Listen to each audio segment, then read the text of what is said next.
आज ज्यांचं फॉर्म भरण्याकरता आपण सगळे एकत्रित आलोत असे आपल्या नांदेड जिल्ह्याचे लोकप्रिय खासदार आणि तुमच्या सगळ्यांच्या आशीर्वादाने पुन्हा एकदा मोदी साहेबांसोबत लोकसभेमध्ये जे निवडून जाणार आहेत ते आपले प्रताप पाटील चिखलीकरजी, भाजपचे अध्यक्ष चंद्रशेखर बावनकुळेजी, ज्यांच्यामुळे भारतीय जनता पक्षाची ताकद नांदेडमध्ये, मराठवाड्यामध्ये आणि संपूर्ण महाराष्ट्रामध्ये वाढली। ते महाराष्ट्राचे माजी मुख्यमंत्री आणि राज्यसभेचे खासदार अशोकरावजी चव्हाण साहेब, मंचावर उपस्थित डॉक्टर भागवत कराडजी, अतुल सावेजी, सुधाकरराव शिंगारे जे आपले लातूरचे उमेदवार आहेत, खासदार अजित गोपछडेजी, आपले आमदार तुषार राठोड, राजेश पवार, बालाजी कल्याणकर, राम पाटील रातोळीकर, माजी मंत्री सूर्यकांताताई पाटील, माजी खासदार भास्करराव पाटील खतगावकर, अमरनाथजी राजूरकर, माधवराव किन्हाळकर, ओमप्रकाश पोखरणा, अविनाशजी घाटे, सुभाषजी साबणे, संजयजी कोडगे, संतुकरावजी हंबर्डे, किशोरजी देशमुख, आनंदरावजी बोंडारकर, दिलीपजी कंदकुर्ते, विशंभर पवार, गोविंदराव पाटील, सुरेश अमूल्यकर, मंचावर उपस्थित सर्व मान्यवर आणि उपस्थित सर्व माझ्या भगिनी आणि बंधूंनो, आज अतिशय आनंदाची गोष्ट आहे की आपले लाडके उमेदवार प्रताप पाटील चिखलीकर यांचा उमेदवारी अर्ज आपण भरलाय आणि जेवढ्या मोठ्या संख्येनं तुम्ही या ठिकाणी एकत्रित आहात, आता माझ्या मनामध्ये कुठलीही शंका नाही, एक अभूतपूर्व विजय नांदेडमध्ये आपल्याला मिळणार आहे। खरं म्हणजे नांदेडमध्ये 2019 साली प्रताप पाटील चिखलीकर या ठिकाणून खासदार म्हणून निवडून आले, त्यावेळी माननीय अशोकराव चव्हाण यांच्यासारखा एक अतिशय तुल्यबळ नेता समोर होता। आम्हाला चिंता होती, कारण शेवटी या नांदेड जिल्ह्यामध्ये अशोकरावांचा एक प्रस्ताव आहे, मराठवाड्यातला प्रस्ताव आहे, पण त्यावेळी देखील जनतेनं मोदीजींवर विश्वास दाखवला आणि प्रताप पाटलांच्या माध्यमातून मोदीजींना मतदान केलं। आम्ही अनेक दिवसापासून प्रयत्न करत होतो की अशोकरावांसारखा एक नेता आपल्यासोबत आला पाहिजे।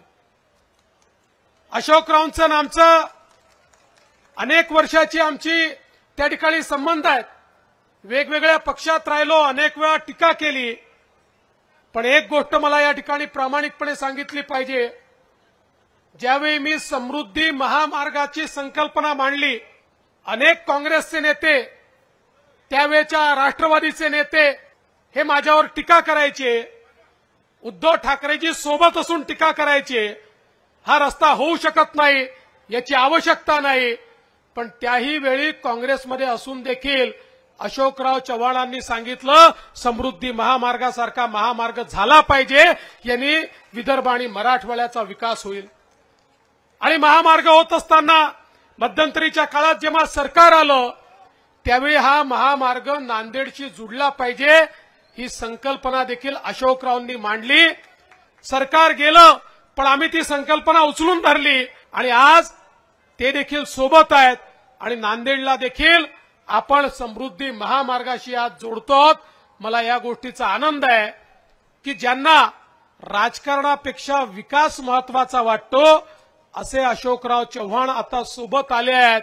त्यामुळे प्रताप पाटील, तुम्हाला आता बूस्टर डोस मिळालेला आहे। मागच्या वेळेस 43% मतं मिळाले होते, आता 50%च्या पार तर आपण जाणारच आहोत।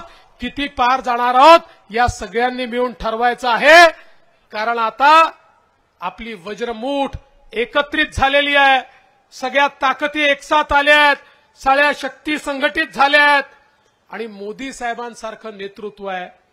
आणि हेही खरं आहे. अशोकरावांची ज्यावेळेस माझी चर्चा झाली, मी अशोकरावांना म्हणालो, अशोकराव, देशामध्ये ज्याला ज्याला परिवर्तन घडवायचं आहे, ज्याला ज्याला जनसामान्यांच्या जीवनामध्ये सकारात्मकता आणायची आहे, त्याला मोदीजींसोबत आलं पाहिजे. कारण इतर कुठल्याही पक्षात राहून हे करता येणं शक्य नाही. आणि त्यांनी ते मान्य केलं, विनाअट मान्य केलं. ते असं म्हणाले, मला तुम्ही काही दिलं नाही तरी चालेल, मी मोदीजींच्या नेतृत्वात काम करण्याकरता तयार आहे. केवळ मी सोबत आलो तर मराठवाड्याच्या विकासामध्ये मला पूर्ण मदत करा, पूर्ण योगदान द्या. मी सांगितलं, आपण काळजी करू नका, आम्ही मागास भागातून येतो, विदर्भ आणि मराठवाड्याचं दुःख सारखं आहे आणि त्यामुळे आमचाही अजेंडा विदर्भ आणि मराठवाड्याच्या विकासाचा अजेंडा आहे. मागच्या काळामध्ये या मराठवाड्यामध्ये पाणी आलं पाहिजे, या मराठवाड्याला दुष्काळातनं मुक्ती मिळाली पाहिजे, याकरता अनेक निर्णय आम्ही घेतले. आणि त्याही काळात अशोकरावांसोबत बसून जे वाहून जाणारं पाणी मराठवाड्यातलं आहे ते आपल्याला कसं थांबवता येईल, त्याचं जास्त युटिलायझेशन कसं करता येईल, हा प्रयत्न आम्ही केला. प्रताप पाटलांच्या नेतृत्वामध्ये रेल्वेचे प्रश्न असतील, रस्त्यांचे प्रश्न असतील, वेगवेगळे विकासाचे प्रश्न आम्ही हाताळले. आता तर त्यांच्या सोबत एकीकडे आमचे गोपचडे आहेत आणि दुसरीकडे अशोकरावांसारखं द्रष्ट नेतृत्व आहे. त्यामुळे मला विश्वास आहे की आता आपल्या विकासाला कोणीही थांबवू शकत नाही. नांदेडचा आणि आपल्या मराठवाड्याचा विकास हा अत्यंत वेगाने येत्या काळात होणार आहे. बंधू भगिनींनो, आज देशामध्ये मोदीजींनी जे करून दाखवलं, जग म्हणताय हा चमत्कार आहे. मोदीजींनी या देशामध्ये गरीब कल्याणाचा अजेंडा राबवला. केवळ 10 वर्षामध्ये 25 कोटी गरिबांना गरिबी रेषेच्या बाहेर काढण्याचं काम हे मोदीजींनी करून दाखवलं. जगातले अर्थशास्त्री म्हणतात, हे कसं शक्य झालं? आज जगामध्ये अनेक देशांची जेवढी लोकसंख्या आहे त्याच्या दुप्पट लोक भारतामध्ये गरिबीतनं बाहेर काढण्याचं काम मोदीजींनी केलं. मोदीजींनी हे करत असताना मुठभर लोकांचा विकास नाही केला, जनसामान्यांकरता मोदीजींनी काम केलं. आणि म्हणूनच तुम्ही बघा, मोदीजींमुळे 11 कोटी लोकांच्या घरी शौचालय झालं. 20 कोटी लोक अशी आहेत की ज्यांच्या डोक्यावर छत नव्हतं, आज ते पक्क्या घरामध्ये मोदीजींमुळे राहत आहेत. 75 वर्षाच्या स्वातंत्र्यानंतर 50 कोटी लोक असे होते ज्यांच्या घरामध्ये पिण्याचं पाणी येत नव्हतं. मोदीजींनी या 50 कोटी लोकांच्या घरी स्वच्छ पिण्याचं पाणी पोचवलं, त्यांच्या घरी वीज पोचवली, आमच्या माता भगिनींना गॅसचं सिलेंडर दिलं. आणि एवढंच नाही, 50 कोटी लोकांना मुद्राचं लोन देऊन त्यांना स्वतःच्या पायावर उभं करण्याचं काम मोदीजींनी केलं. आणि याकरता महत्वाचं आहे, या 50 कोटी लोकांमध्ये 31 कोटी महिला आहेत. 31 कोटी महिलांना केवळ 10 वर्षामध्ये आपल्या पायावर उभा करण्याचा विक्रम हा माननीय मोदीजींनी करून दाखवला. कारण मोदीजी नेहमी म्हणतात, भारताला विकसित करायचं असेल तर भारताच्या लोकसंख्येचा 50% हिस्सा म्हणजे महिला आहेत. या महिलांना मानव संसाधनामध्ये परिवर्तित करून त्यांना जेव्हा आपण देशाच्या मुख्य धारेमध्ये आणू, अर्थतंत्रामध्ये आणू, त्यावेळेस देशाचाही विकास होईल, परिवाराचाही विकास होईल, समाजाचाही विकास होईल. आणि म्हणून हे करून दाखवण्याचं काम माननीय मोदी साहेबांनी केलं. बंधू भगिनींनो, मोदी साहेबांनी पुढच्या काळामध्ये विकसित भारताची गॅरंटी दिली आहे. मोदीजी काय म्हणाले? मोदीजी म्हणाले, हे 10 वर्ष तो, ये 10 साल तो केवल ट्रेलर था, असली पिक्चर अभी बाकी है, आने वाले 5 साल असली पिक्चर आपको देखने को मिलेगा. पुढचे 5 वर्ष भारताच्या विकासाचे वर्ष आहेत. दीन दलित, गोरगरीब, आदिवासी, शेतकरी, शेतमजूर, महिला, ओबीसी, अल्पसंख्याक प्रत्येकाच्या जीवनामध्ये सकारात्मक परिवर्तन करण्याकरता पुढचे 5 वर्ष मोदीजी कटिबद्ध आहेत। आज आपण बघा, मोदीजींनी भारताच्या अर्थव्यवस्थेला 11व्या क्रमांकावरनं जगातली 5वी सर्वात मोठी अर्थव्यवस्था बनवलं। 2012 साली एक अहवाल प्रकाशित झाला। आंतरराष्ट्रीय संस्थांनी सांगितलं भारताची अर्थव्यवस्था कोलमडणार आहे, ही फ्रजाईल अर्थव्यवस्था आहे, भारत दिवाळखोर होणार आहे, भारत कधी दिवाळखोरीकडे जाणार आहे। 2014 ते 2024 10 वर्षात मोदीजींनी असा चमत्कार केला की आमची अर्थव्यवस्था ही 11व्या क्रमांकावरनं 5व्या क्रमांकावर तर आलीच, पण ज्या संस्थेनं अहवाल दिला होता की भारताची अर्थव्यवस्था दिवाळखोरीकडे चालली आहे, त्याच संस्थेने अहवाल दिला जगामध्ये सगळ्यात वेगानं विकसित होणारी अर्थव्यवस्था जर कुठली असेल तर ती भारताची अर्थव्यवस्था आहे। सगळ्यात जास्त विस्तारित होणारी अर्थव्यवस्था भारताची आहे। आणि येत्या 5 वर्षामध्ये मोदीजी भारताला जगातली 3री आर्थिक महाशक्ती करणार आहेत। जगातली 3री सगळ्यात मोठी आर्थिक महाशक्ती, सगळ्यात मोठी अर्थव्यवस्था आमचा भारत देश होणार आहे। अर्थव्यवस्था मोठी होते म्हणजे काय होतं? अर्थव्यवस्था विस्तारित होते म्हणजे काय होतं? अर्थव्यवस्था विस्तारित होते तर संधी तयार होतात, अर्थव्यवस्था विस्तारित होते रोजगाराची निर्मिती होते, अर्थव्यवस्था विस्तारित होते इन्फ्रास्ट्रक्चरचं काम होतं, रस्ते बनतात, पूल बनतात, रेल्वे बनते, एअरपोर्ट बनतात, घरं बनतात, घरोघरी त्या ठिकाणी विकास पोहोचतो। अर्थव्यवस्था जेव्हा मजबूत होते त्यावेळी देशाच्या तिजोरीत पैसा येतो आणि या देशाच्या तिजोरीतला पैसा जनसामान्यांच्या कल्याणाकरता लावता येतो। मोदीजींनी अशी व्यवस्था उभी केली की ज्या व्यवस्थेमध्ये जो तुमचा पैसा आहे तो तुमच्यापर्यंत पोहोचवण्याचं एक माध्यम मोदीजींनी तयार केलं आणि एक मजबूत भारत जो जगामध्ये एक अतिशय मजबूत म्हणून उभा आहे। आपण बघा, कोविड नंतर, कोरोना नंतर जगातल्या सगळ्या विकसित राष्ट्रांच्या अर्थव्यवस्था कोलमडल्या, पण एकटा भारत आहे जो कोविड नंतर देखील उभा राहिला आणि आपली अर्थव्यवस्था त्यांनी सावरली, कारण मोदीजींसारखं नेतृत्व होतं। खरं म्हणजे आपण विसरलो, पण कोविडचा काळ आठवा, त्या काळामध्ये जर मोदीजींनी वॅक्सिन तयार करून घेतली नसती तर आपल्यापैकी कोणीही या ठिकाणी राहिलं नसतं, आपल्यापैकी कोण जिवंत असतं आणि कोण नसतं हे आज सांगता येणं शक्य नाही। विचार करा, भारतामध्ये वॅक्सिन तयार झाली नसती, आम्ही अमेरिकेपुढे हात पसरून बसलो असतो, अमेरिकेने सांगितलं असतं थांबा, आधी आमच्या लोकांना वॅक्सिन देतो मग तुम्हाला देतो। तुम्हाला आश्चर्य वाटेल, भारतामध्ये 140 कोटी लोकांना ज्यावेळेस आपण वॅक्सिन दिली त्यावेळेस अमेरिकेमध्ये ते केवळ 22 कोटी लोकांना वॅक्सिन देऊ शकले होते। म्हणजे जर त्यांच्या भरोश्यावर राहिलो असतो तर आपल्यापैकी कोणी जिवंत राहिलं नसतं। आणि एवढंच नाही तर मोदीजींनी भारताला तर जगवलं, पण जगातल्या 100 देशांना मोदीजींनी कोविडची लस दिली। त्या ठिकाणी मी स्वतः मॉरिशसला गेलो होतो, छत्रपती शिवरायांच्या पुतळ्याचं उद्घाटन होतं, मॉरिशसमध्ये राष्ट्रपतींना भेटलो। राष्ट्रपती मला म्हणाले, फडणवीसजी माझे धन्यवाद मोदीजींना सांगा। मी म्हटलं कशा करता? म्हणाले आज आमचा मॉरिशस जिवंत आहे कारण मोदीजींनी आम्हाला कोविडची लस दिली, अन्यथा मॉरिशस जिवंत राहिला नसता, असे 100 देश सांगतात। अरे आम्ही नेहमी म्हणायचो आमच्या भारताला एक वैश्विक ताकद बनवायचं आहे, जगामध्ये भारताची पहचान असली पाहिजे, ती पहचान आज तयार झाली। नरेंद्र मोदीजींनी एक वैश्विक नेतृत्व तयार केलं। आता जगातले प्रगत देश देखील म्हणतात की जगाचा विचार हा भारताशिवाय आम्ही करू शकत नाही। जगामध्ये भारताला एक वेगळी ओळख मोदीजींनी या ठिकाणी मिळवून दिली।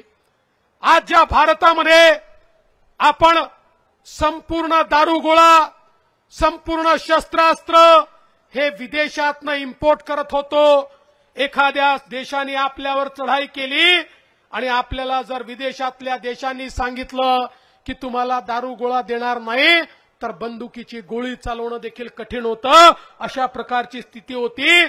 10 वर्षामध्ये मोदीजींनी भारताला एवढं आत्मनिर्भर केलं की आता भारत सगळा दारुगोळा, शस्त्रास्त्र, क्षेपणास्त्र सगळे भारतामध्ये बनवतो. भारताची स्थिती अशी आहे, आज भारतामधनं आपण असं मिसाईल तयार केलाय की जे मिसाईल थेट 6000 7000 किलोमीटर जाऊन कुठल्याही टार्गेटवर मारा करू शकतं. आज भारत शस्त्रास्त्र इम्पोर्ट करत नाही, आज भारत शस्त्रास्त्र एक्सपोर्ट करतो. अनेक देश आपल्या पाठीमागे रांग लावून उभे आहेत, तुम्ही तयार केलेले अस्त्र आम्हाला द्या. आणि याचा फायदा काय आहे? याचा फायदा असा आहे, आता पाकिस्तान आणि चीन भारताकडे वाकडी नजर करून पाहू शकत नाहीत, कारण त्यांना माहिती आहे भारताजवळ आज एवढी शस्त्र संपन्नता आहे, एवढी ताकद आहे की भारताला सीमेवर जाण्याची देखील आवश्यकता नाही. आपली क्षेपणास्त्र थेट त्या ठिकाणी पाकिस्तानवर हल्ला करू शकतात.